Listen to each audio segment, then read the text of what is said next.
SIR ప్రక్రియపై అప్రమత్తంగా వ్యవహరించి అక్రమంగా ఓట్ల తొలగింపు కుట్రలను ఎదుర్కొందామని ఎమ్మెల్యే దానం నాగేందర్ పిలుపునిచ్చారు. సోమాజిగూడ డివిజన్లో బూత్ లెవెల్ ఏజెంట్లు, కార్యకర్తల కోసం నిర్వహించిన సమగ్ర శిక్షణ శిబిరానికి ఆయన ముఖ్య అతిథిగా హాజరయ్యారు.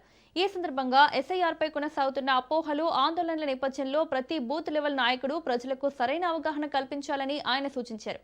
ఓటర్ల హక్కులను పరిరక్షించడం అంటే ప్రజాస్వామ్యాన్ని కాపాడమేనని ఆయన పేర్కొన్నారు. అలాగే ఓటు పేరు తొలగింపు భయంతో ప్రజలు ఆందోళన చెందుతున్న పరిస్థితిని ఎమ్మెల్యే ప్రస్తావించారు.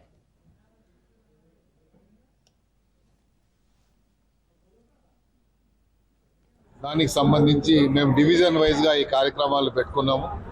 మా బిఎల్ఏస్ ఎలా పనిచేయాలని ఆ ప్రక్రియని అంతా ఎక్స్ప్లెయిన్ చేస్తూ పవర్ పాయింట్ ప్రజెంటేషన్ ఇస్తూ మా సంగీత యాదవ్ గారి ఆధ్వర్యంలో ఈరోజు సోమాజిగూడ డివిజన్లో, నిన్న బంజారా వెంకటేశ్వర కాలనీ డివిజన్లో, మొన్న హిమాయత్ నగర్లో ఈ ప్రక్రియ ఇలా మొదలుపెట్టాము.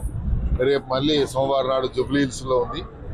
ఇలాగా మా కార్యకర్తల్లో ఒక చైతన్యం తీసుకొచ్చి ప్రతి ఓట్ని కాపాడేటువంటి బాధ్యతగా ప్రతి ఓటరి, ఎందుకంటే 2002లో ఉన్న సమాచారాన్ని చాలామంది దగ్గర లేకపోతే దాన్ని కూడా మేము 2002 డాటాను కూడా తీసుకొని మా డివిజన్ బూత్ వైజ్గా మేము ఇవ్వడం పోతున్నాం.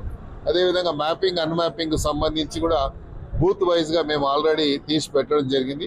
అవి కూడా బూత్ వైజ్గా ఇస్తూ ఉన్నాం. ఎవరికైతే 2002లో కానీ లేకపోతే 17 సంవత్సరాలు దాటిన వాళ్ళు కూడా ఇప్పుడు ఎన్రోల్ చేసుకోవచ్చు. ఎందుకంటే రేపు ఎలక్షన్ వచ్చే వరకు వాళ్ళకి 18 సంవత్సరాలు వస్తాయి కాబట్టి 17 సంవత్సరాలు దాటిన ప్రతి వారు కూడా ఎన్రోల్ చేసుకునేటువంటి అవకాశం ఉంది కాబట్టి అది కూడా ఒకటి మేము చేస్తూ ఉన్నాం.